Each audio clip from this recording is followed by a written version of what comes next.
Hi అండి, అందరికీ నమస్కారం. Welcome to my channel. ఈ వీడియోలో దీపావళి పండుగ కానుకగా ఏపీ ఉద్యోగులకు, పెన్షనర్లకు బంపర్ ఆఫర్, అసెంబ్లీలో ఐఆర్‌పై ప్రకటన, దీనికి సంబంధించిన పూర్తి తాజా సమాచారాన్ని వీడియోలో తెలుసుకుందాము.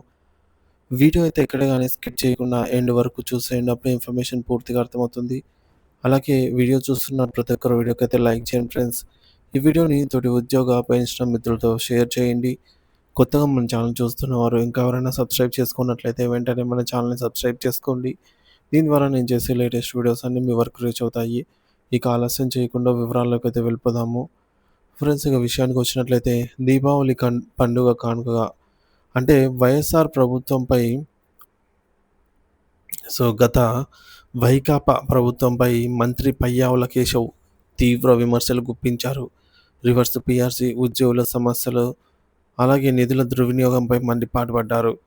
ఆంధ్రప్రదేశ్ రాష్ట్రంలో ఉద్యోగులు వేతన సవరణ, పీఆర్సీ వ్యవహారంపై రాజకీయ దుమారం కొనసాగుతోంది.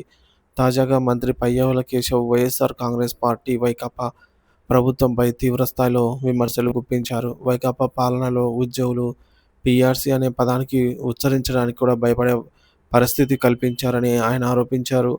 రివర్స్ పీఆర్సీ ఇచ్చిన ఏకైక ప్రభుత్వంగానే వైకాపాని అయితే కొనియాడారు. మరి ఈ మేరకు రివర్స్ పీఆర్సీపై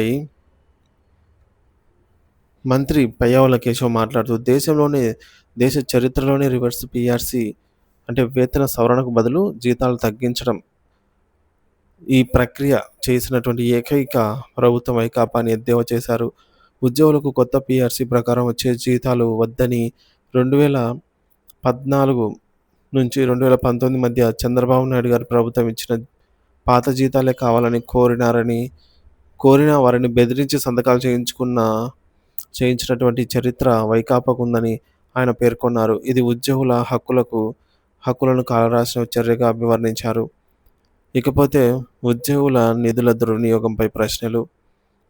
ఉద్యోగుల బకాయిలు 30,000 కోట్ల రూపాయలున్నాయని, వైకాపా ప్రభుత్వం ఉద్యోగుల సొమ్ము 21,000 కోట్లను వివిధ పథకాల కోసం దుర్వినియోగం చేసిందని మంత్రి పయ్యావుల కేశవ్ ఆరోపించారు. ముఖ్యంగా విద్యుత్ శాఖ ఉద్యోగుల జనరల్ ప్రావిడెంట్ ఫండ్, జీపీఎఫ్ నిధులను కూడా ఇతర పథకాలకు మళ్లించడంపై ఆయన తీవ్ర అభ్యంతరం వ్యక్తం చేశారు. ఇది ఉద్యోగుల భవిష్యత్తును అంధకారంలోకి నెట్టే చర్య అని అన్నారు. గత ప్రభుత్వంలో ఒక మంత్రి 15వ తేదీ అయినా సరే జీతాలు ఇస్తున్నాం కదా అంటూ హేళనగా మాట్లాడారని, ఇప్పుడు వారే ఉద్యోగులపై ప్రేమ ఒలకబోస్తున్నారని విమర్శించారు. ఇకపోతే టీడీపీ ప్రభుత్వ హయాంలో ఉద్యోగులకు లబ్ధి. మంత్రి కేశవ్ తమ తెలుగుదేశం పార్టీ టీడీపీ ప్రభుత్వ హయాంలో ఉద్యోగులకు చేసిన మేలు గుర్తు చేశారు.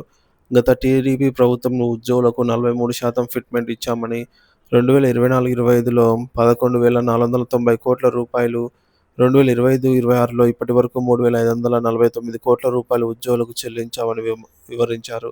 ఇది ఉద్యోగుల సంక్షేమానికి టీడీపీ ప్రభుత్వం ఇచ్చిన ప్రాధాన్యతను తెలియజేస్తుందని అన్నారు. ప్రస్తుతం ప్రభుత్వ విధానం, భవిష్యత్ కార్యాచరణ. ఉద్యోగుల సమస్యలను పరిష్కరించేందుకు తమ ప్రభుత్వం చిత్తశుద్ధితో ఉందని మంత్రి కేశవ్ స్పష్టం చేశారు. వేతన సవరణ సంఘాన్ని పునర్నిర్మించి ఉద్యోగులకు మధ్యంతర భృతి ఐఆర్ ప్రకటించే అంశాన్ని ప్రభుత్వం పరిశీలిస్తోందని తెలిపారు. ఉద్యోగుల ఆశలను నెరవేర్చడానికి తమ ప్రభుత్వం కట్టుబడి ఉందని అయితే హామీ ఇచ్చారు.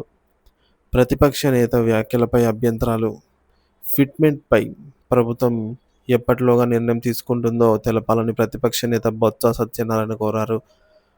ఓటర్లు ఆదేశాలకు, ప్రలోభాలకు లొంగి ఉండవచ్చు అని వ్యాఖ్యానించారు.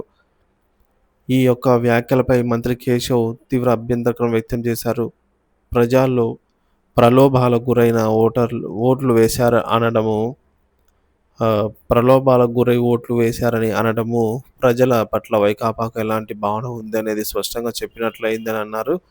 ప్రజలు ప్రలోభాలకు గురవుతున్నట్లు శాసనమండలి వంటి ప్రజాస్వామ్యంలో అత్యున్నత స్థానంగా భావించే వేదికలో ప్రతిపక్ష నేత మాట్లాడడం ప్రజలను అగౌరవపరచడమే అని కేశవ్ మండిపడ్డారు. గత ఎన్నికల్లో రాష్ట్రంలో అధికారం మారి తాము ప్రతిపక్షంలోకి వచ్చామని బొత్స సత్యనారాయణ పేర్కొనడంపై కూడా పయ్యావుల కేశవ్ గారు తీవ్ర అభ్యంతరం వ్యక్తం చేశారు. ఈ చర్చలు రాష్ట్రంలో ఉద్యోగుల హక్కులు, ప్రభుత్వాల బాధ్యతలు, ప్రజాస్వామ్య విలువలు వంటి అనేక అంశాలపై దృష్టి సారించాయి. రాబోయే రోజుల్లో ఈ అంశంపై మరింత చర్చ జరిగే అవకాశము లేకపోలేదు.